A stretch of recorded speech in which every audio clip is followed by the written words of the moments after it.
So, hello, welcome back to another episode of the Self-Development with Tactics podcast.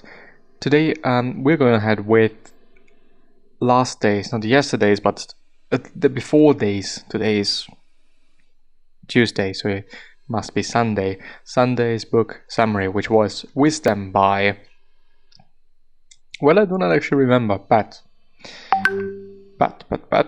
it was a fairly interesting one, and it should also be somewhere, I assume. Well, I at least hope, let's put it like this. With Seeking Wisdom, maybe, by Peter Bevelin. Yeah, this is what I've been searching for. Peter Bevelin. And it is way too big. There we go. We went through actually quite a bit, and therefore there's only a tiny bit left as far as I remember.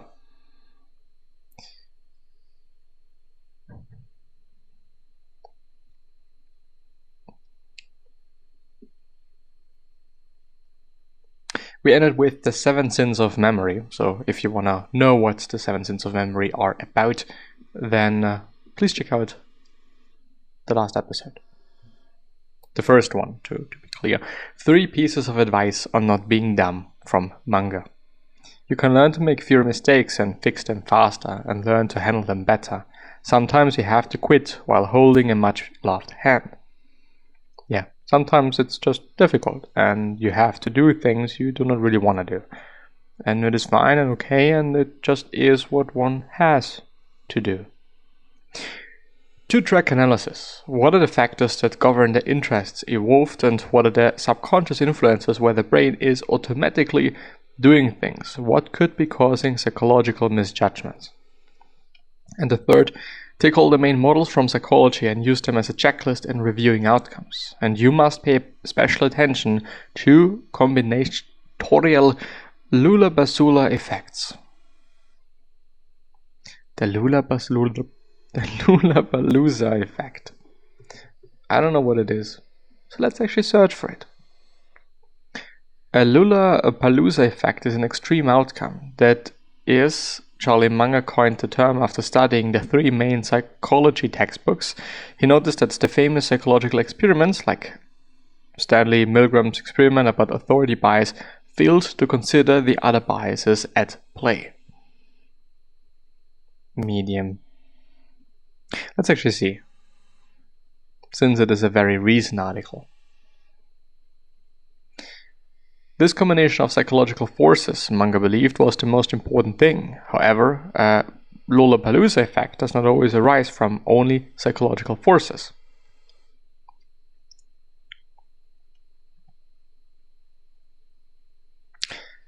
Examples of Lulapalooza effects. The first one, the popularity of Coca-Cola. In designing our new beverage, we are mindful of combinatorial effects. Why should we hold back?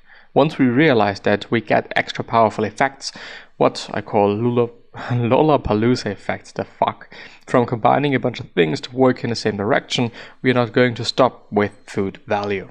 We're going to have food value plus a stimulant like caffeine. It is obvious, both plainly work, so there is no reason not to combine them. We won't double the effect.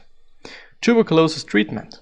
Really big effects will often come only from large combinations of factors. For instance, tuberculosis was tamed, at least for a long time, only by routine combined use, in each case, of 3 different drugs. Which was, they point out the drugs, but I don't necessarily think that it is too important, so. And the 3rd one, the airplane flight. Other effects, like the flight of an airplane, follow a similar pattern. Then we have thrust, drag, gravity, and lift. But we need all of them. Anyway. The physics and mathematics of misjudgment. One way to reduce unintended consequences is to stop focusing on isolated factors and instead consider how our actions affect the whole system. Because it does, or they do. Whatever we are doing it does affect the system. There are consequences. First order consequences, second order consequences, and maybe down the line even more consequences, some that we maybe do not really want to have. But it is what it is. You can't really do something about that. What key factors influence the outcome of the system, and how do those factors interact? What other things may change as a consequence of some action? Over optimizing one variable would cause the whole system to perform worse. Well, unless, if all the variables stay the same and you're really trying to optimize one, why wouldn't it be better? Question mark, unless I'm just not getting things correctly.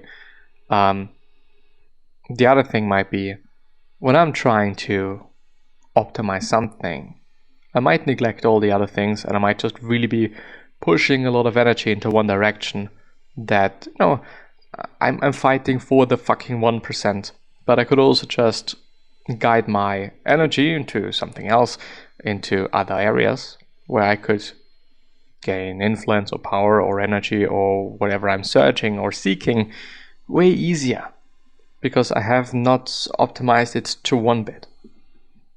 Avoid acting on symptoms. Don't mistake an effect for its cause. Yeah, this is my critique on Western medicine. We are merely treating symptoms, but the root cause of the whole thing, no. Relatively often we don't actually give a shit about that. When I'm having a sore throat, what does my doctor say? Okay, take this, take that, take the other thing. But very seldomly, I would say, I don't want to say it's never the case, they ask you, what have you done, what might have caused this and whatnot. They are treating the symptoms, but they don't necessarily give a shit about what caused it, the root cause of all this. I don't want to say trauma, but all this shit. Look at where the bullet holes are and put extra armor everywhere else. The thing about this, and this is a really, really, really interesting story, and I've heard it from Seth Godin in one of his amazing podcast episodes. It's actually been quite some time since I've listened to one of them, but they've always been really fucking amazing. The whole point of putting extra armor everywhere else where there are no bullet holes is because when I'm having a plane and we're having war and whatnot, and my plane, after being shot and whatever, lands at my airport, and I see, okay, there is a bullet hole, and there is a bullet hole, and there is a bullet hole, and so on and so forth.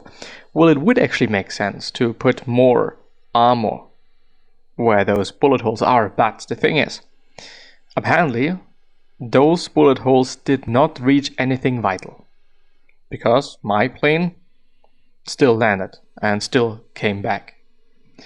So what if the enemy hit my plane in these spots where there are no bullet holes?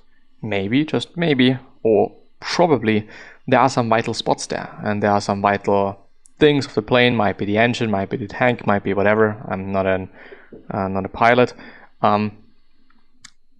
Might get hit, and these might be the reasons why some planes do not come back. So this is the point of thinking in that way. Einstein, not everything that counts can be counted, and not everything that can be counted counts. We often pay little or no attention to times when nothing happens. Yes. Russell, uncertainty in the presence of vivid hopes and fears is painful, but must be endured if we wish to live without the support of comforting fairy tales. Postmortems are important in any project. What were the original reasons and assumptions? How did it turn out? Did you make errors in judgment? Think about it. And until then, gonna see you the next time. Bye bye.